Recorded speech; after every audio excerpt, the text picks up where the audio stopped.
strategically puts our puzzle pieces in place so we can see the bigger picture of things. In that same path of my higher self, which so when you're reinventing yourself, sometimes it feels really scattered. Of no's. If I would not overcame being a teenage mom, is the person like it's $1 million Norma, right? Like $1 million Norma. What your boundaries are and communicating with that. What is she doing that I'm currently not doing? And she went through a lot of shit too, right? Right. Because we don't really think about that. What she was dealing with at that time, right? And my mom was like if I could open my purse, is that if I wouldn't have overcome domestic violence. A Rican thing? I guess she loves. Don't forget to subscribe. Good morning. Hello, ¿cómo estás? Good, and you? Good morning. I'm okay. I literally had to give myself some face massages.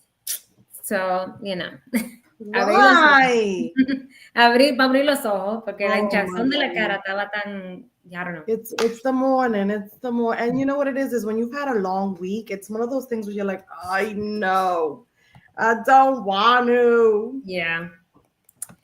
Yeah, it definitely is. It's hard, like especially when you're having like these kind of flu-like viruses and all this other stuff going around. It's kind of going crazy with all these sicknesses, and it's just bonkers. Everyone is sick.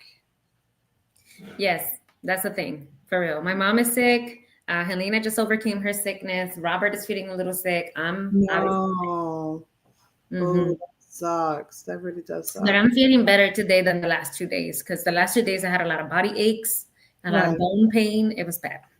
Yeah, that's whack. That's so whack. By the way, your curls look like they're on point today. Hello. They don't, but I'll accept a compliment. Oh, well, they look like from here. Like there's like dryness, so I have to rehydrate. Like I'm looking more like at the little style type of thing. Yeah, you like that. You like that. I tried. I said, let's. Y el bucanovio y todo. Espérate, let me take that. Excuse me. No, you can't bucar no novio. Put it back. Oh yeah, you're right. Put it back. So, and let's get into it. Today's topic is a bit controversial.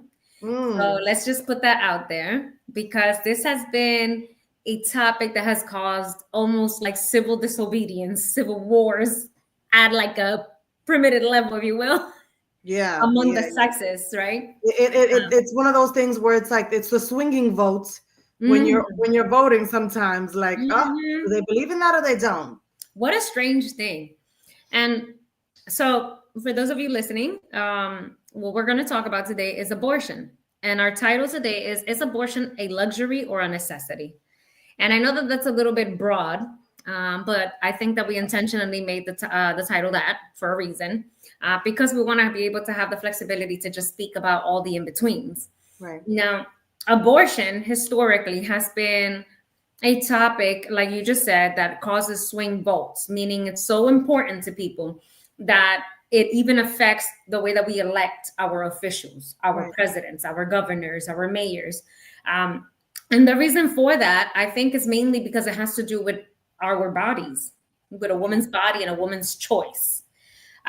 Especially because everybody thinks pregnancy and they think, oh, it's so beautiful. But pregnancy isn't exactly beautiful for everybody because sometimes the path to that pregnancy and how you got pregnant is not exactly a beautiful story. Right. It definitely isn't a Cinderella one, specifically when it involves incest or rape. Absolutely. So because of that, it's such a taboo conversation to even have in private settings because people get easily irritated or offended. And I understand it because I have had friends who have gotten it done for multiple reasons that were not necessarily either one of those that I just mentioned. But I think for the men, fundamentally, it's definitely a discussion that needs to be had, but on a less political platform. Yeah, for sure. And I think that even the way we kind of like premise the conversation or the topic, like the title of the podcast today, it can even come off a little crass. Like, it's hard, because you might have found yourself in a situation where you had to do it or even thought about it. Let's say you never even went about that route, but you thought about it. It was a thought for you because of the situation you were in.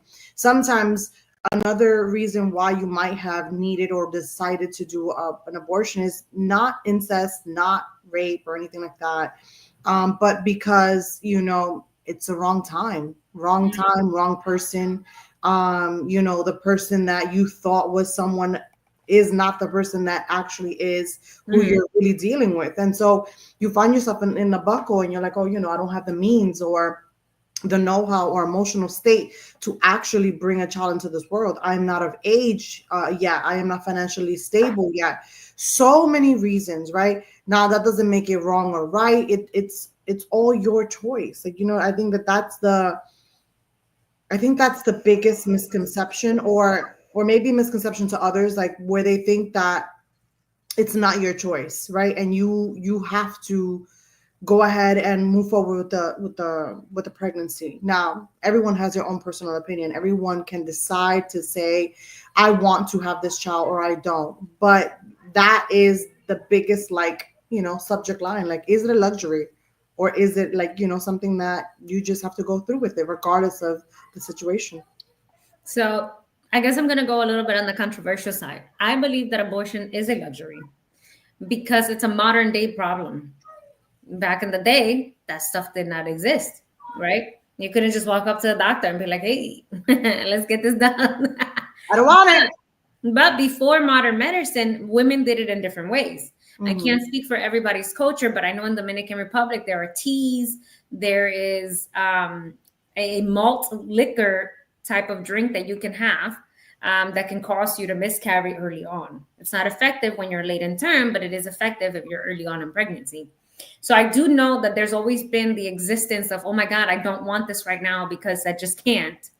But again, I think that it is a luxury because it is a modern day procedure. It is a modern day thing. However, I do not apply the word luxury to it as to say or diminish that you should not have the ability or the opportunity to attain an abortion legally. Right. So I am not for that side either. I think that I'm like Switzerland when it comes to abortions because my favorite word. Because I literally don't see it the same way as just like black and white. I don't think that this is something that we bring forth to the table and say, hey, let's govern over women's bodies. Because at the end of the day, these abortion laws also affect women who are critically ill. Yeah. There was a woman who had a brain tumor and she was pregnant. The brain tumor was not caught until she was pregnant.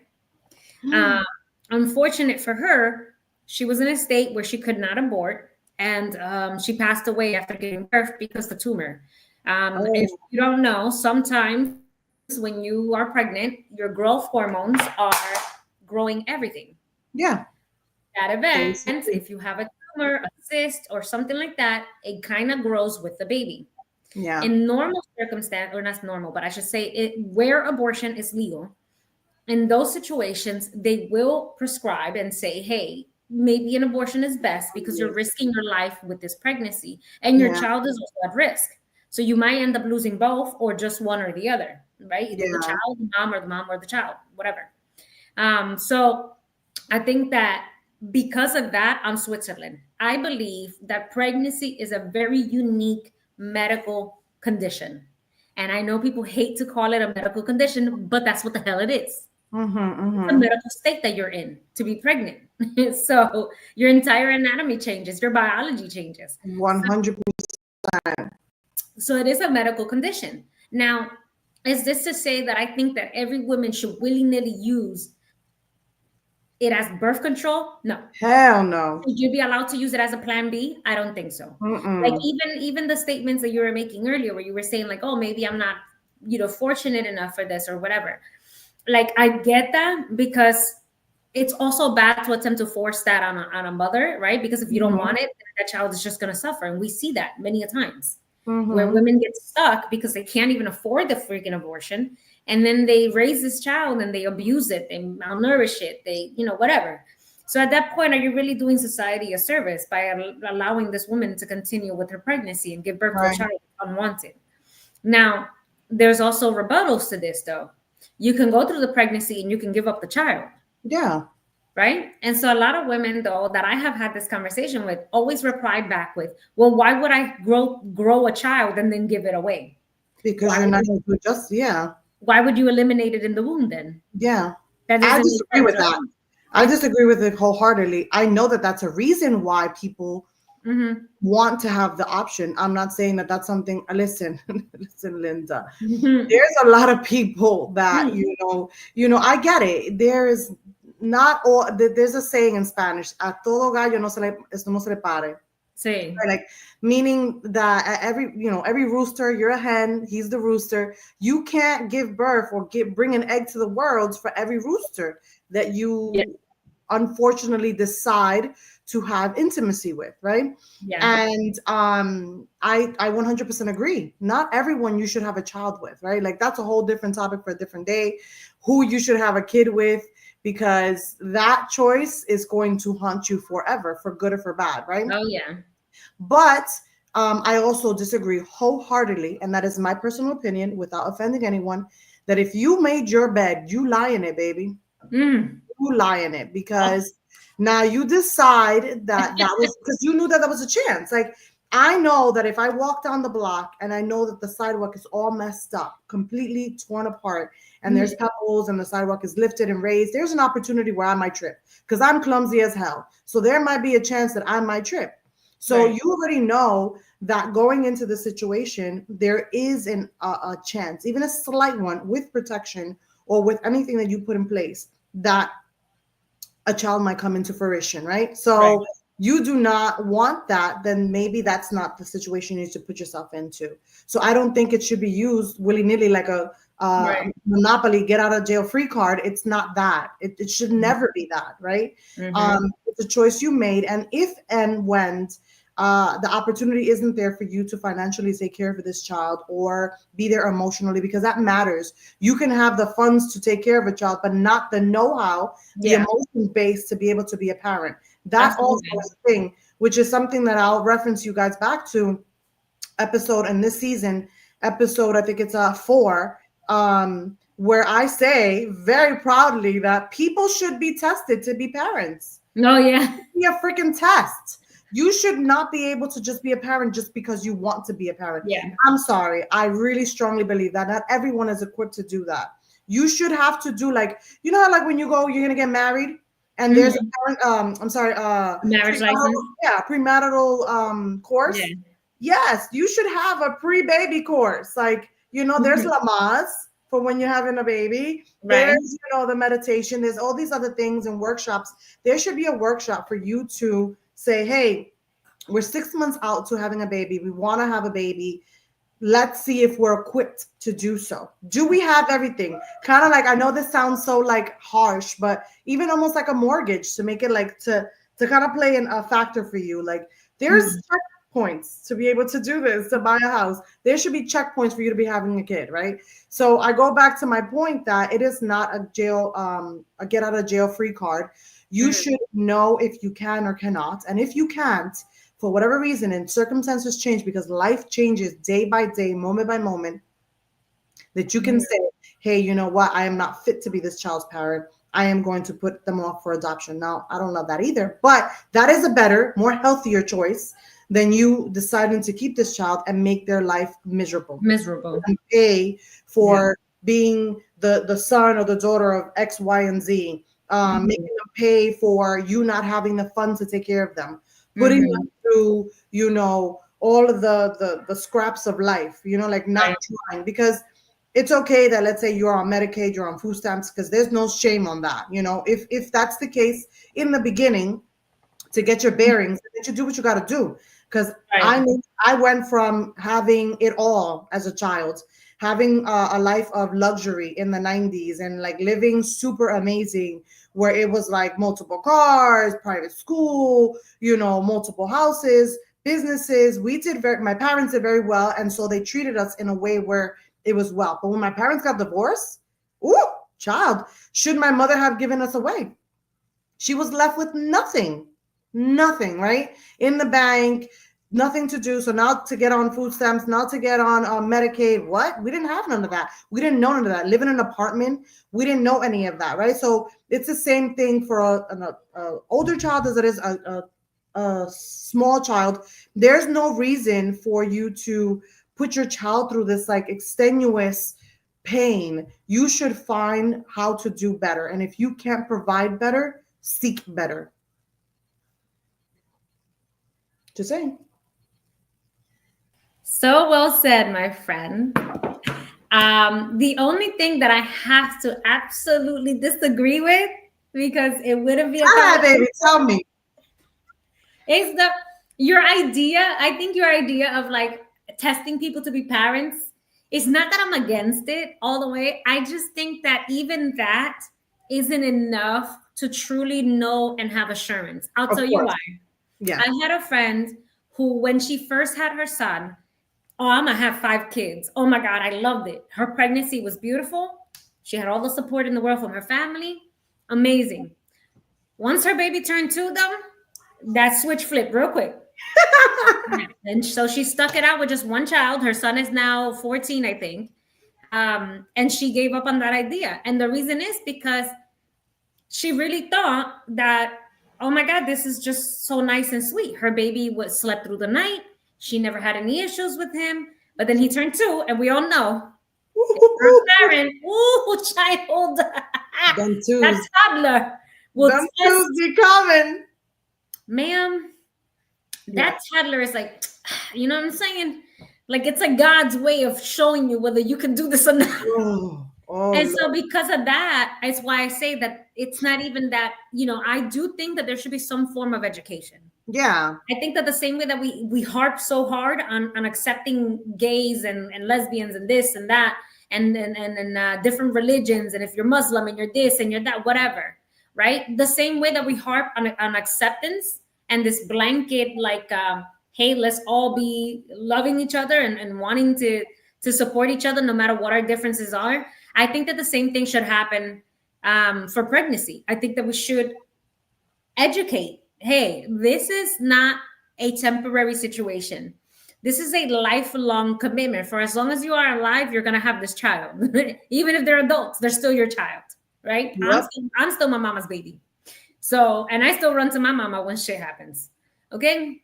So just the same way that we preach tolerance and we preach acceptance and we preach this, then we should also be educating our children on not just sexual orientation, not just sexual safety, not just sexual health, but we should definitely be teaching our children, hey, this is what a family looks like. And I don't know if you remember that we used to have home economics. And we were able to play mommy and daddy until the whole disparity about like, oh, but there's mom and moms and dads and this and that. And like all these other different religions came into play. And this is going against my belief. And I get it because we live in a free country.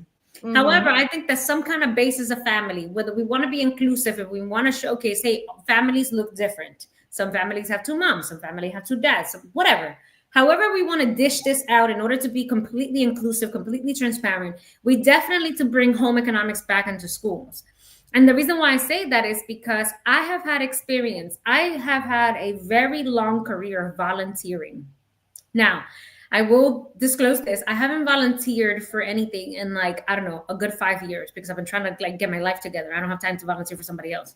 But I did since I was a child, since I was like, I don't know, 9 or 10 years old. I've been doing volunteer work.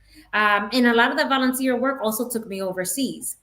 I can tell you from personal experience, lack of education and lack of knowledge breeds premature pregnancies. It just does. The younger the mother is, I guarantee you there's a lack of education, a lack of access to opportunity, a lack of access to medications, a lack of access to everything. Can I stop you real quick? Can you just, I know what you mean, but can you clarify for the people when you say lack of education, can you be more explicit? Yes. Because sometimes you think that means that they're not in school. They're in school. Oh, no. They're in school. They're in school, and some are, some aren't. But when I say lack of familial education or lack of education, period, I'm also talking about in the home. A lot of the time there's parents, and I know this firsthand, there's parents that have this taboo about having sex conversations, sex-related conversations with their children, right? Explaining to them their no-no spots, explaining to them what their period is, explaining to the boys, what it is to, when they start getting the little puberty and, right?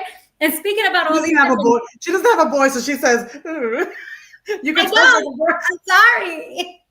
I'm a girl mom through and through. I raised 2 other girls too. So but no, it's almost seen as taboo. So there lacks education in the home, and then there lacks education in the school system, right? Because we're not sitting there telling 10-year-olds and 11-year-olds, hey, this is who you are. Okay, you have a P, she has a V. This is how babies are made. And when you have a baby, your life changes because now you have to focus on this child. When we take economics, why isn't family economics being taught? Right? We're learning about the government. We're learning about taxes. We're learning about all these other systems. We're learning about bartering and trading. We're learning about how money came about, how our banking systems was What made. school did you go to? Because they don't teach that. I went to John F. Kennedy High School. Yeah, but they're not teaching that. Believe it or not, John F. Kennedy High School back in the day was one of the top schools in the Bronx, regardless of what happened later on with violence and everything else. But it used to be a very good education system. For a public system, I learned a lot more than a lot of my other peers who went to other high schools. Right. And I think Clinton was also in that same kind of level of they just had a lot of violence, but they had very good curriculum. But their curriculum was outstanding. So I did learn all that stuff, but I never learned home economics. I never learned, hey, this is how you pay a mortgage. This is how you pay rent. This is the difference between renting and mortgage. I never learned, hey, this is what it costs, to have a child in daycare. How do you make the right decisions, whether you want to be a stay-at-home mom or not? Yeah. A lot of the times you have marriages that end because we're unaware of these things. Because you get together with somebody and you think that your marriage is going to be like what you saw with mommy and daddy. But mommy and daddy never taught you how to do it, and so if you're like pulling me out of the screen. I'm trying to shift it to you. Why doesn't it shift? I don't know, honey, but okay, yeah, I'm like, darn it. I lost my train. Anyways, sorry. My point is that it's a lot of lack of education, and we're not being taught exactly what we're supposed to be taught in the school system or at home. And so when we say lack of education, we mean that you can have a girl that is pregnant and that says, hey, I don't know what I'm going to do about this. I don't even know how to work. I don't know how to take care of myself. I don't know how to do this. I don't know how to do that. So what do you do then in that situation, right? So I do think that lack of education is huge. It's a huge factor in teenage pregnancy. It's a huge factor in impoverished neighborhoods or lower income neighborhoods that don't have access to a good medical system or a good education system. I think so too. I think that plays a huge factor in a lot of those situations and making those choices. Because when you don't know, there was something I actually said last night to you, and I thought I think I sent it to you, I'm not sure, but it was something very interesting that it was along the lines of like, when you starve a child of love, then you're just subjecting them to taking the punches of life. But that's applicable to everything. When you subject them to not knowing, the actual truths behind, like my son already knows what it is to have a menstrual cycle. He doesn't need to know because he's not a girl, but he understands for empathy purposes because his mother has a menstrual cycle. I'm educating him to understand that in the future, not now, in the far future, he's going to have a girlfriend, he's going to have a wife, and he needs to understand that these are the things that we go through. There's no reason, there's age appropriate information. And so you should teach your kids appropriately for their age. Doesn't mean you're going to tell him at 2 years old, at 5 years old, you got a penis, you got a vagina. Like, there is words that you can use that you can actually start little by little teaching them how to properly kind of build, right? It's a consistency thing. It's a build up until they're age appropriate for you to understand what it is exactly. So when now all the puberty starts kicking in and all the hormones and you start getting curious, you understand that when used inappropriately, things can happen, right? And we don't want those situations to happen prematurely before you're supposed to have them done or have that part of your life, right? So I think that I think that's one of the factors that happens. Now, another one that, we initially discussed was, incest or some type of, being touched inappropriately, right? Like if those are the cases, I think that makes a difference. I think that then it doesn't, for lack of better words, again, using the word luxury, I think then it's not a luxury, in my opinion. Then it's a like, that's not, I don't know if fair is the word, but I think that, I don't know how you did that. I don't think it's fair per se, right? I don't think it's fair to say, I'm going to put you in the same class as someone that just made a poor choice or just was thinking with their hoo-ha in the moment, and was excited and forgot that there's a possibility that we might end up together forever. Because even when you separate, you're broken up, it's over, it didn't work out, you are kind of like somewhat even distant family, because this child is always going to need these two people in their lives, right? Their father and the mother. So regardless if you're together or not, you're going to have to raise this child. You're supposed to raise this child as co-parents, right? Not parallel parents. Is a very different thing. And there's very misconstrued also. Parallel parenting versus co-parenting, two different things. And we'll do a segment on that. But I think that those are the two reasons why. And I can't think of maybe another one, but definitely, incest, inappropriate touching, inappropriate behavior that leads to, becoming pregnant. I think those are the two main reasons why someone could potentially, have an abortion, because then it's almost like, okay, right? Because in my personal opinion, because it's just like, what do I do now? That wasn't something I brought upon myself. It's not something I did. It was forced onto me. And it could be something that's dangerous for you, because those things usually come with, malformations, abnormalities, things like that. A lot of times, not always, but a lot of times it can. And so you don't want to be reminded of the situation that happened. There's also that religion that plays into that. So there's so much, but I think that would be the only two reasons where I wouldn't want to judge anyone regardless of the fact, but that it's more like you don't look at them more in a negative scope because of what happened, because it's something that they didn't do to themselves. Right. I think that also plays into my friend Chanel. She posted on our Instagram. She said that a lot of the times in the households, they have religion plays a huge part, like you were saying, right? Right. And she said, but that's not reality. And that is so true, right? Because a lot of the times, even as parents, we want to impose our religion on our children, right? But what is there to say that our children are truly captivating that religion? Right? And are you allowing them that freedom of choice? Probably not, right? No. So in that case, again, this is where I think that as a society, we should be responsible enough to infiltrate this into the school system. And they condemn you. Like when it's religion, you're really condemned and looked upon like you're the black sheep, you're horrible for even doing that, but not taking into account like what are the circumstances, right? Like, is this something now?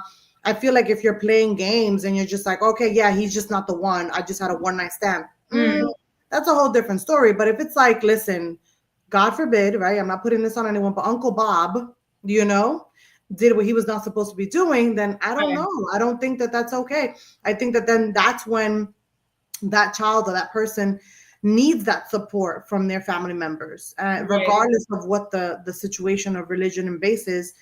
And I'm a very, very spiritual woman. I pray every day, or I try to pray every day. I'm very like I'll bend knee. I'm one of those people where like I could be in the kitchen, and if something just dawned upon me, or Jamie wrote to me and said something crazy, impactful, and it just hit my heart, I would just like bend my knee in front of the stove for no reason, just because of the strength of gratitude of like, wow, I get to have this person in my life. Thank you, Lord, for submitting that message to her and then sending it to me. You know what I mean? I'm very spiritual, but still, I don't think that should be taboo or looked upon in a negative way.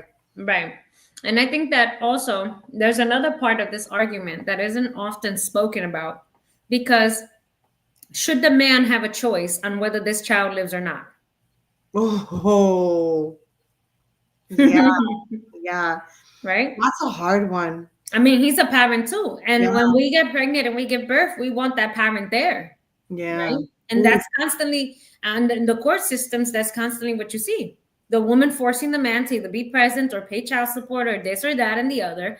Sometimes we go after the men so hard that the men don't even have spare change to eat. You know, so, and then at that point, should the man be able to then say himself, because since it's his body, his choice, then shouldn't he be able to just walk away and say, you know what, I wasn't ready for this kid. You decided to keep it. You made this choice alone. I should be allowed to not pay child support, and I should be allowed to walk away from the baby. Oof. What do you think? You know, I was thinking while you were talking, and I was just like, oh, I don't know. And this is where emotional intelligence is so important. Mhm. And once again, I humbly say, Jamie and I both have been working on ourselves for years, many years, and there is still more continuous work to do because it's never enough. Even when you're the Right. most healed person, healed doesn't mean it's erased. It just means that you know how to manage it better now. That's all it is. People confuse Right. emotional intelligence to like, oh, I just never go through things. You're Right. different. No. I just have managed to manage my hurt and my pain in a different way, whereas an outlet of positivity and strength and courage, and now can teach it to others. But with all that said, my EQ was like, is my body my choice? Like, you know what I mean? Like, but at the same time, is it though? I mean, it is, but I do have to factor in someone else. But that can also come from, once again, and the reason why I mentioned emotional intelligence is because of that.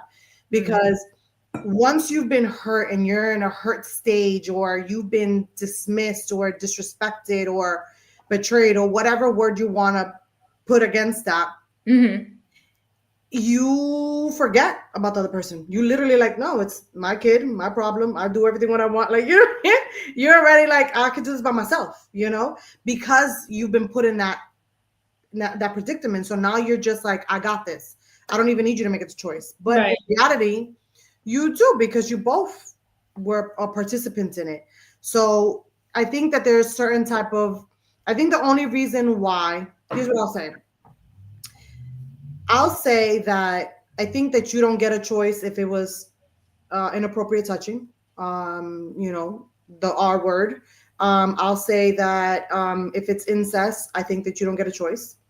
I think that when it is, when it comes down to like, you know, a one night stand or, you know, like I put myself completely out there. I mean, I would never would have done that. But I got pregnant 2 months into my relationship, maybe less. And it wasn't I didn't want to. That wasn't what I was going for at all. I literally had a whole plan, a whole like shebang that we were doing. And it didn't work out that way. It just happened that God said, no, this is what's going to happen. But I also put myself in that situation. Like God didn't like, I'm not the Virgin Mary. He didn't like, you know, Immaculate conception. You know, he didn't do that. He just, you know, I put myself in that position, and now, I love that. And now I am in a position where I have to make a choice. Am I going to move forward? Am I not? But that was never the case for me. That was, you know, my child to me has always been something super divine. I was just nervous as hell because I was like, oh, what now? Like, we're not really even together, you know? So I think that at that point they get a choice. I think that they have a say so, especially because they can sway your answer. You know what I mean? Like sometimes you think, for me, I thought it's just way too soon. I can't do this.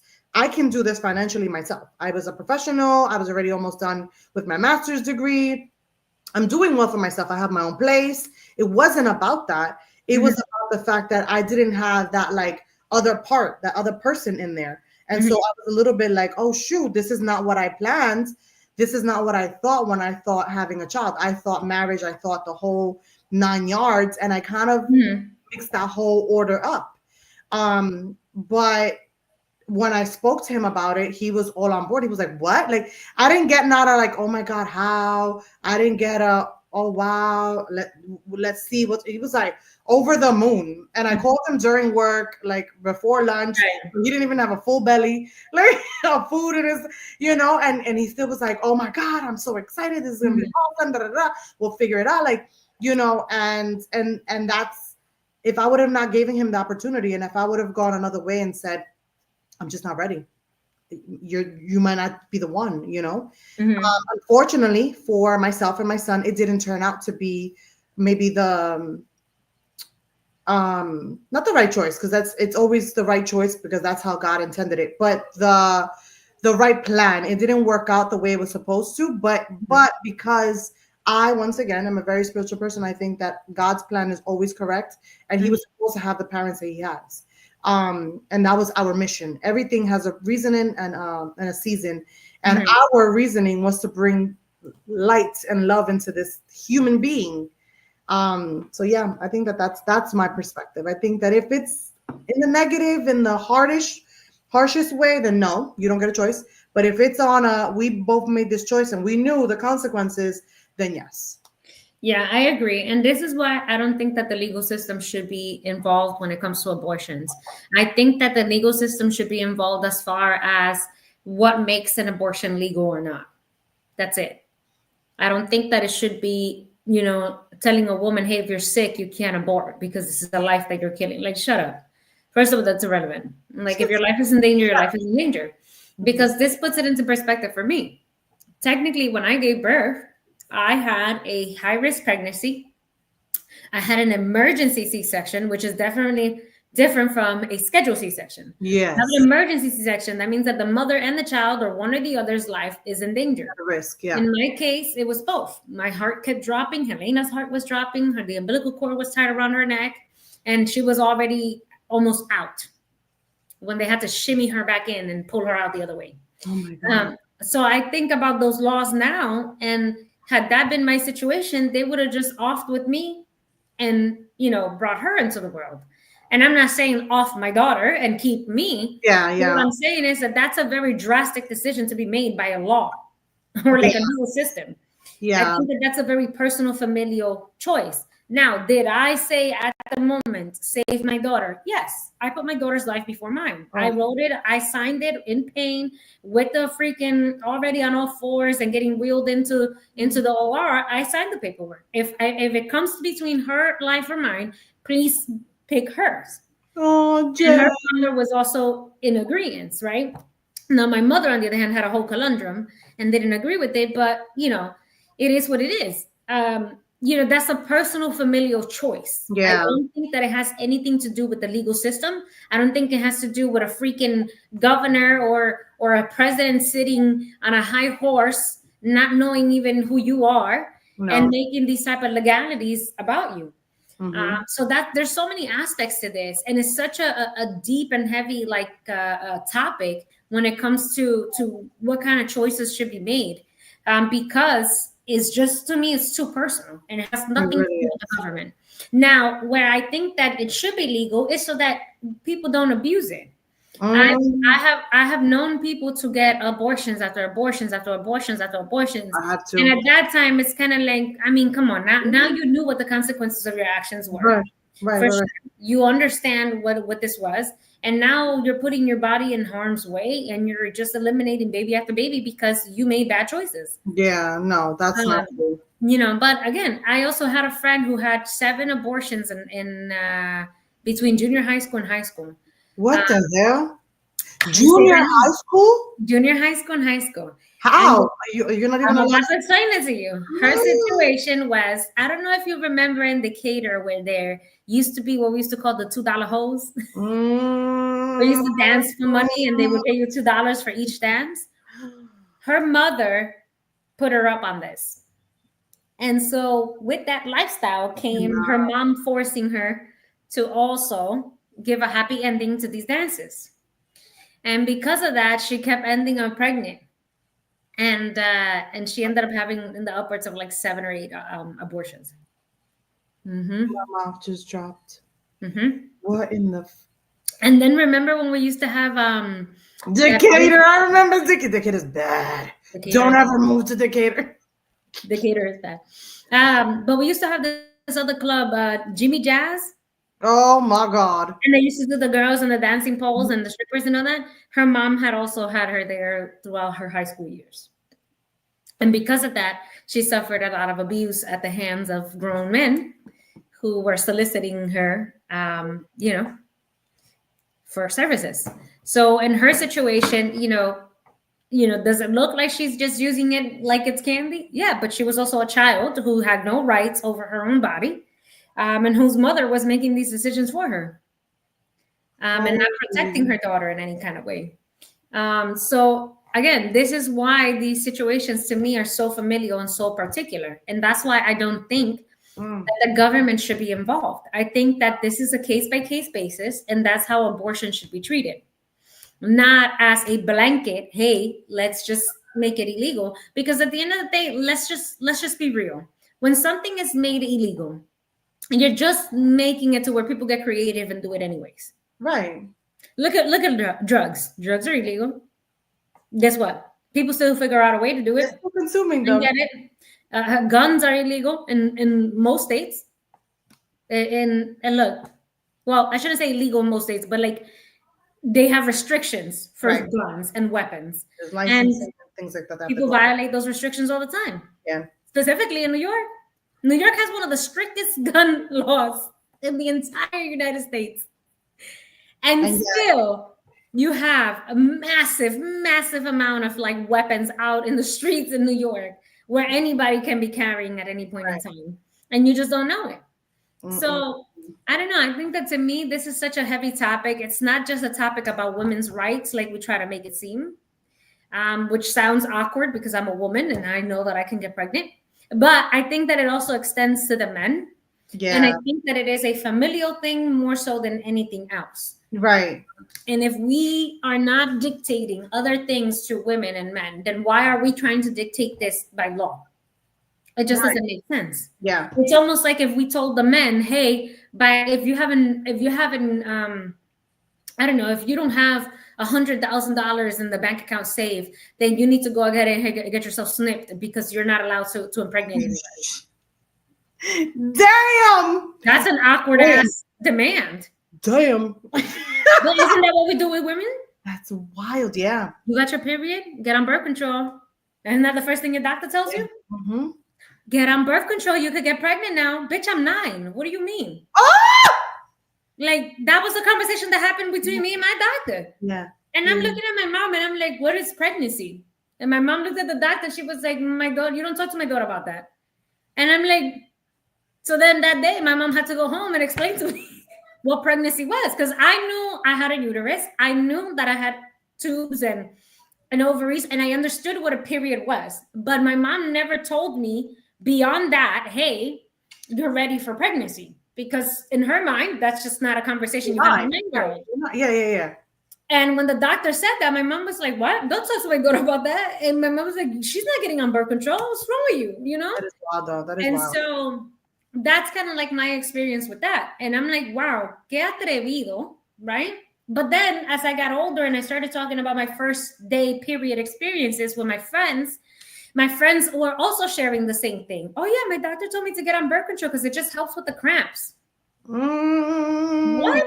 And so little by little, I started gathering this idea that our bodies were specifically for pregnancy. Right. And then, which is fine for all those who be like, no, that is your purpose. Whatever, shut up. Just shut up. Our purpose is to procreate. Obviously, it's how we keep the human race alive. We get that. But that's not the only imperative thing, specifically if a woman has health issues.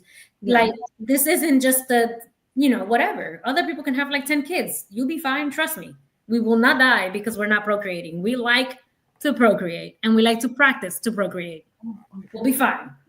But so I think, and that is, by the way, the reason why all these things have resurfaced in such a strong way. It's because they're claiming that come certain amount of years, we won't be able to replenish the human race. Yeah. We're not birthing as much. Yeah. And my thing is, womanhood is under such a huge attack.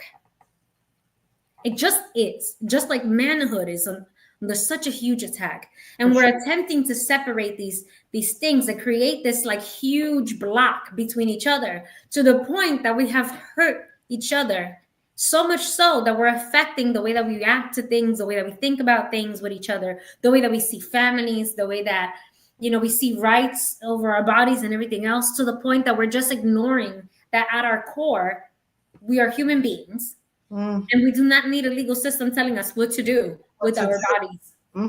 Right? There's no choice. It should be a choice, but it should be a choice, a familial choice. It has nothing an educated choice. Yes, and it has nothing to do with the government. Yeah. I also volunteered at Albert Einstein Hospital way back in the day, and I was in their abortion section.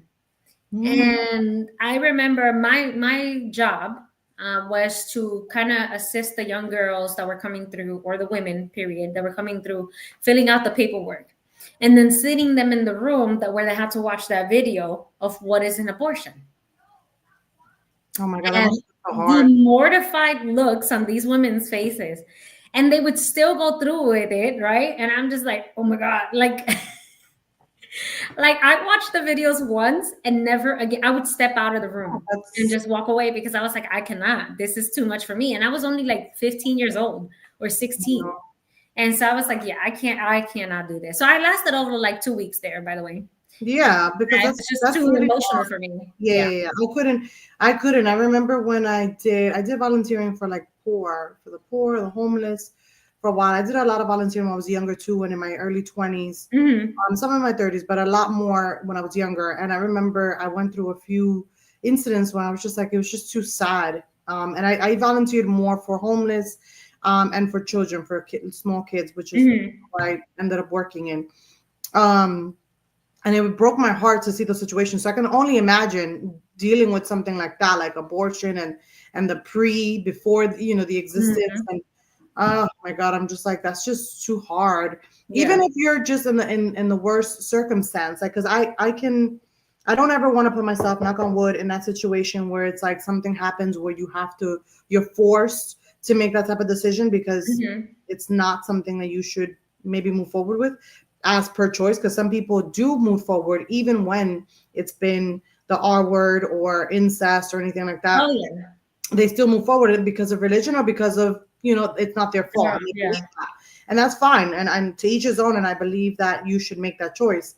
But I feel like I would still, if I had to make that choice, or if I made that choice to abort, even after that, I still feel like you would feel some type of way, like a part of you was dying. It's gonna. Oh, absolutely. A lot of women who go through abortions that I have personally met do stay with that just the same as a woman miscarrying. Yeah. And I can speak to that because I've miscarried 3 babies. And it is hurtful. It is something that, and the problem is, see, a lot of men, I would say, don't know this because they don't have the ability to get pregnant. But from the moment that you have conceived and that child starts growing, you start making connections, whether you're aware or not. Yeah. Right? Some of us are more aware than others. Like, for example, I was extremely sensitive to my pregnancy, to where I used to say that I could feel how Helena was feeling because of her movements or whatever, and so a lot of us are very much in tune. And when you make those connections, when you miscarry, it is a very hurtful thing to no longer feel life inside of you after you felt it. I was pregnant I found out, to my own recollection, 1 week of being pregnant. So did I. It's so true. When you can be very, very connected to your child, and not even know, because I had no idea what it was to be pregnant. I had never been pregnant, not even by mistake. Yeah. So it was just like, it's very true. And it must be super difficult for those that have had to go through that. So I send all my love and healing and for all those that have had to make that choice, that hard choice of having an abortion or even miscarried, because I know how difficult it's been. I never miscarried. My sister miscarried, and my best friend miscarried, and I know you did too. But I unfortunately wasn't privy to that, or wasn't close to you there, like physically. With Kathy, I was there physically present, and when I tell you, I humbly speaking, I felt the death of that child just as much as she did, and obviously not at all because it's not the same.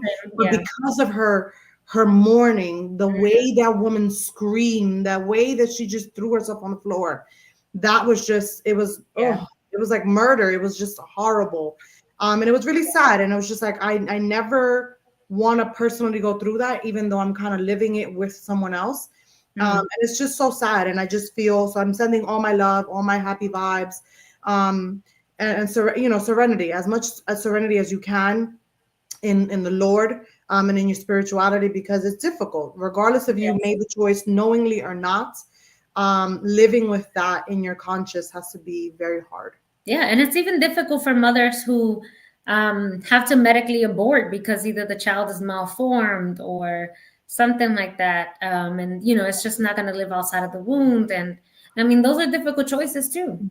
I have another friend who her child was born with a plethora of issues with no esophagus, with heart stuff. It's just a bunch. Well, the child now is, I think she was told that he wouldn't live past like 2 or 3 days, maybe hours outside of the womb. But I think he's like 13 or 14 now. Oh my God. They constantly are in the hospital all the time. He's having a lot of surgeries. But for the amount of medical conditions that this child has, he's a very active, smart kid. Oh like he doesn't God. have What a blessing. He doesn't have physical limitations like you would think. Like he's not like he doesn't have limb or muscular atrophy or anything like that. He doesn't have like a speech per se issue. He's very smart and appears normal until you find out that he's not. He actually carries a little backpack because he cannot eat like normal. They have done several reconstructive surgeries to attempt to get his esophagus to work, but it's more about like a choice of his. And because he went so long without being to like put food in his mouth, he kind of just doesn't know how to chew and swallow, which is a weird thing to say. And so, but and in her situation, even though the doctors pressed and were like, no, you have to end this pregnancy. This is not healthy for you. This child will die, blah, blah, blah, blah, blah. She felt in her heart that it was not okay to end her pregnancy. She did not end her pregnancy, and she has her beautiful 13-year-old boy. I'm going to say something really wild, and this is not real, but I feel like, you know how when you do, my thoughts be happening. You know how when you can sue someone for like malpractice and things like that? I wish you could sue someone like, what you said? What was it that you said again? Like, I thought you said that this child was not, like for my mental health and how you messed me up all this time and psyched me out. I should sue your ass. Yeah, for emotional damage. Yeah, what the hell? I don't know. It's a strange world to be in when it comes to these abortion laws and all these things. But I do firmly believe that men should have a choice, and I definitely firmly believe that this is not a legal matter. No, this is a familial and very personal choice, and it has nothing to do with the law. And it shouldn't be taken lightly. I will say that I'll add this to it. It is a familial choice. It is a personal choice. It is a him and her choice because depending on the circumstances. But I will say, please don't take it lightly, because I do know that there's also that people take it too lightly. People think it's just like I said, once again, a get out of jail free card. And they take abortion as like, okay, well, I got pregnant, whatever, and that's it. Or they freaking down, plan B's like no tomorrow, which is an early termination as well. But I think you need to think before you do these things. Like, know what you're doing. I'm not saying, give it out willy-nilly. Girl, do your thing. If it's your thing to give it out and make them cheeks clap, then do what you do, boo. Do what you do, but do it safely. Do it safely. Okay? It's not my problem. I can't with you. I mean, I'm not going to tell you what to do with your booty, but I'm going to tell you, please be careful. Please be All right. So, when you're clapping cheeks, be careful. What the hell? This is going to be a clip on social media. I can't stand you. Anyways, I hope you guys have enjoyed today's episode. This is a topic that I've been wanting to discuss for a while. And I'm glad we got to discuss it because these topics are important, especially for society and everybody out there. Anyways, peace. Bye. Bye. Boom.